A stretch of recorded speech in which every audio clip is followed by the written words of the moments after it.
نحمده ونصلي ونسلم على رسوله الكريم اما بعد فاعوذ بالله من الشيطان الرجيم بسم الله الرحمن الرحيم عن ابن عمر انه قال سبحان الله هي صلاة الخلائق والحمد لله كلمة الشكر ولا اله الا الله كلمة الاخلاص الله اكبر تملأ ما بين السماء والارض واذا قال العبد لا حول ولا قوة الا بالله قال الله تعالى اسلم واستسلم رواه رزين۔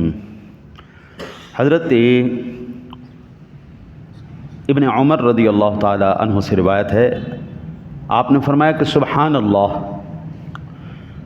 ساری مخلوق کی عبادت ہے، الحمدللہ کلمہ شکر ہے، لا الہ الا اللہ اخلاص کا کلمہ ہے، اللہ اکبر آسمان و زمینوں کے درمیان کی فضا بھر دیتا ہے۔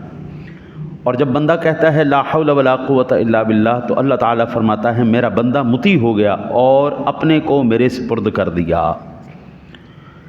اس کائنات عالم کے اندر کوئی ایسی مخلوق نہیں ہے، وہ جمادات ہوں، وہ نباتات ہوں، وہ حیوانات ہوں، وہ انسان ہوں، وہ ملائک ہوں، وہ کوئی بھی شے، ہر ایک شے میرے رب کی تسبیح کر رہی ہے، ہر ایک کی عبادت تسبیح الگ ہے۔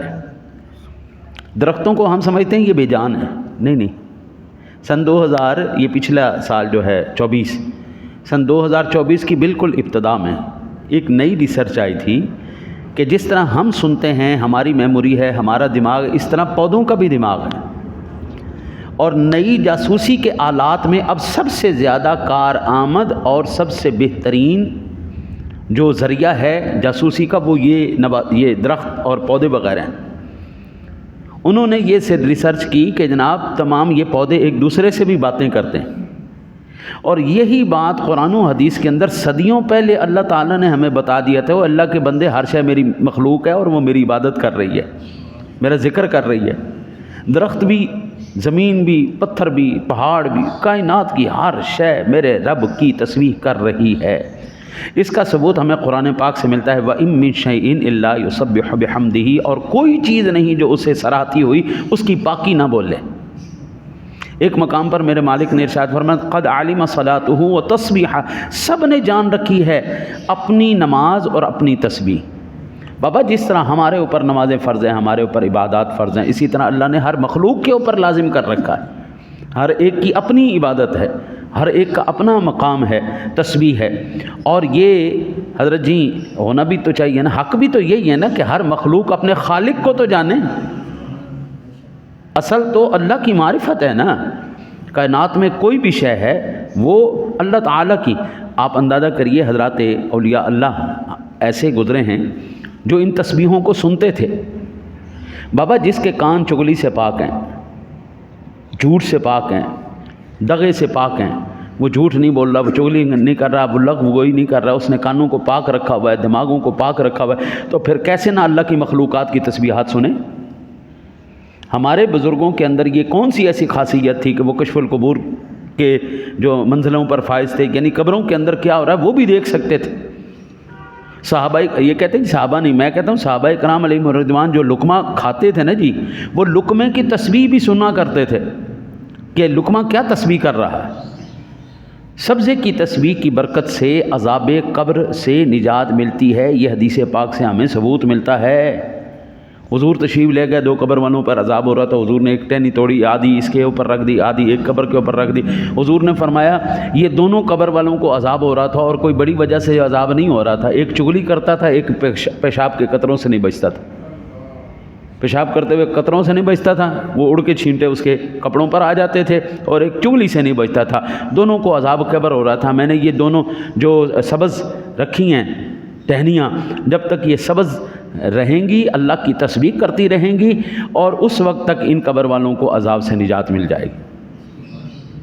موت کب آتی ہے؟ جب دل ذکر کرنا چھوڑ دیتا ہے، یہ گڑوک گڑوک گڑوک جو ہو رہی ہے یہ دل کا ذکر ہے۔ جس وقت دل نے ذکر کرنا بند کر دیا، ختم ہوگی بات، ختم ہوگی بات۔ اور بابا یہ کوئی عمر کا کوئی نہیں ہوتا، 100 سال کے بابے زندہ پھر رہے ہیں، 20 سال کا نوجوان او گیا۔ اصل میں بات سمجھ ہی نہیں آتی نا جی، موت کیوں آئی ہے؟ سمجھ یہاں سے آئے گی، قرآن بتائے گا، یہ حدیث بتائے گی اللہ کی کہ یہ وجہ کیا ہے. اس نے ذکر کرنا چھوڑ دیا. جو پودا سوکھ جائے اس نے ذکر کرنا چھوڑ دیا، وہ سوکھ گیا، ختم ہو گیا. جس زبان پر اللہ تعالیٰ کا ذکر آنا بند ہو گیا، سب سے پہلے وہ شیطان کے قبضے میں آتا ہے.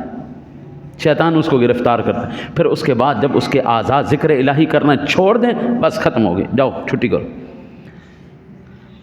میرے آقا نبی اکرم صلی اللہ علیہ وسلم کے صحابی کہتے ہیں کہ الحمدللہ یہ شکر کی چوٹی ہے، ستون ہے. جب تک آپ الحمدللہ نہیں کہیں گے آپ نے شکر نہیں ادا کیا. شکر ادا کرنے کا حق جبھی ادا ہوگا جب آپ کہیں گے الحمدللہ. پھر اس کے بعد لا الہ الا اللہ محمد الرسول اللہ، اخلاص ہے، کلمہ اخلاص ہے. یہ ایمان اور عمل کی بنیادی جز یہ ہے اخلاص. جس چیز میں سے اخلاص کو نکال لیا جائے وہ چیز بیکار ہو جاتی ہے. اخلاص، سر کو جسم سے اتار لیا جائے یہ سارا جسم بیکار ہے. سر کے ساتھ جسم ہے تو پھر یہ کارآمد ہے. ورنہ اسی طرح عبادات کے بعد آپ اللہ کا شکر نہیں ادا کرتے. بابا کوئی عبادت آپ کی جو ہے نا جی وہ اپنی منزل مقصود تک نہیں پہنچ سکتی، وہ اپنا ستون حاصل نہیں کر سکتی. پھر لا الہ الا اللہ اخلاص سے مراد، اور اخلاص سے مراد یہ بھی ہے چھٹکارا یعنی رہائی. کلمہ طیبہ کی برکت سے بندہ دنیا کے کفر سے نجات پاتا ہے اور آخرت میں دوزخ سے نجات پاتا ہے. اور آقا جی علیہ الصلوۃ والسلام نے پھر جو ارشاد فرمایا کہ اللہ اکبر زمینوں آسمانوں کی تمام چیزوں کو بھر دیتی ہے. حضرت یہ حق ہے، میرے اللہ کا نام ہے اتنا عظمت والا. یہ تو ہماری آنکھوں کے سامنے یہ دنیا ہے نا، چاند ستارے، بس یہاں تک ہماری دنیا محدود ہے جتنی ہم نے دیکھی. لیکن اصل کائنات کتنی ہے ہمیں پتہ ہی کوئی نہیں. میرا رب کہہ رہا ہے جس نے کہا اللہ اکبر، اس اللہ اکبر کا جلال اور کمال اور ثواب اتنا ہے پوری دنیا کی ہر شے کو بھر کے رکھ دیتا ہے. پھر لا حول ولا قوت الا باللہ، اللہ وحدہ لا شریک اپنے بندے سے کہتا ہے او میرے بندے، جب تو نے یہ کہا تو نے مجھے اپنے حوالے کر دیا، یعنی اللہ کے حوالے کر دیا.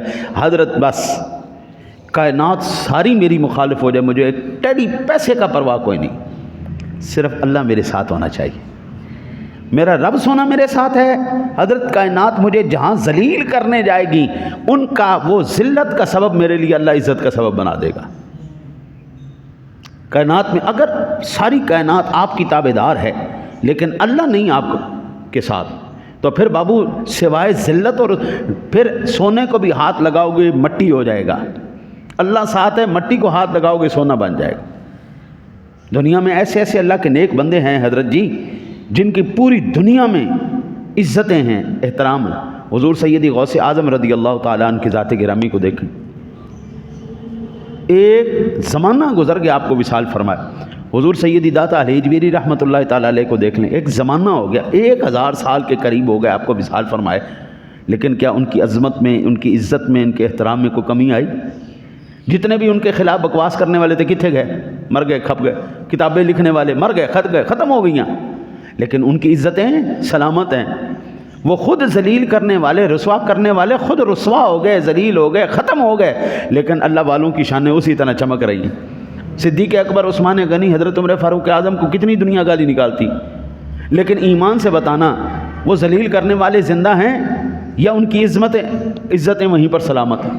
وہ مر گئے جی، جڑے بکواس کرتے سن مر گئے، لیکن اللہ نے ان کی عظمتوں کو، عزتوں کو اسی طرح برقرار رکھا ہے. صدیق آج بھی ہماری جان ہے، عمر آج بھی ہماری جان ہے، عثمان کے لیے آج بھی ہماری جانیں قربان ہیں.